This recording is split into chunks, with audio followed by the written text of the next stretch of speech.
No disease can be diagnosed without proper investigations. The investigations include right from X-rays to that of the higher imageology technologies like CT scans and MRI. But an important constituent in all these things is blood tests.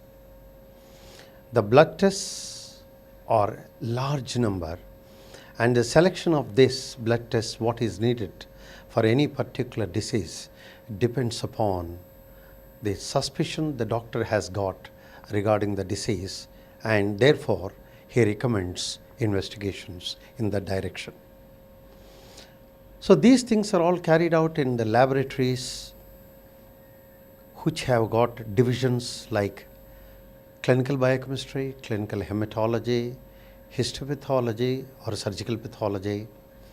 You have got the immunology and molecular diagnostics, microbiology, and so on. And in all these things, based on the needs of the patient, the hospitals, the list of the investigation tends to be larger and larger. If we want to look into the types of laboratories what we have today for a medical diagnostics, the laboratories can be seen from the point of serving the type of hospital. A primary hospitals or the primary health centers or district hospitals has got a primary level lab facilities. And the secondary grade hospitals which have got a medium sized one catering to some specialities will have secondary type of laboratory facilities.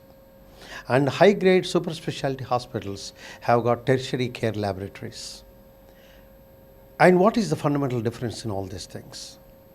Because today's laboratory tests are highly expensive.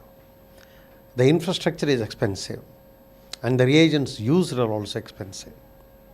Therefore, the small hospitals have got small facility laboratories which we call as a primary laboratory facilities, which includes routine tests that are needed for a general ailments, and that has got mostly the type of equipment which are manual or semi-automatic. But if you go into the medium-sized type of hospitals with some of the specialities, they need little higher grade of laboratory facilities from semi-automatic to automatic, and expand the number of investigations that are considered important for diagnosis.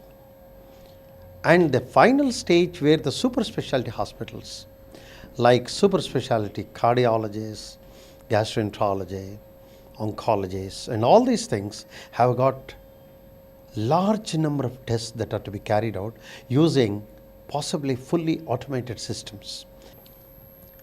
We at the global hospitals take utmost care in giving the patients accurate results. In this endeavor, we carry out several controls and standards at every stage of the processing. And apart from this, the laboratories, not only global hospitals or the hospitals that cater to the tertiary care need of the patients, often insist on what is we call it as National Accreditation Board of Laboratories of Government of India. This is an important part of our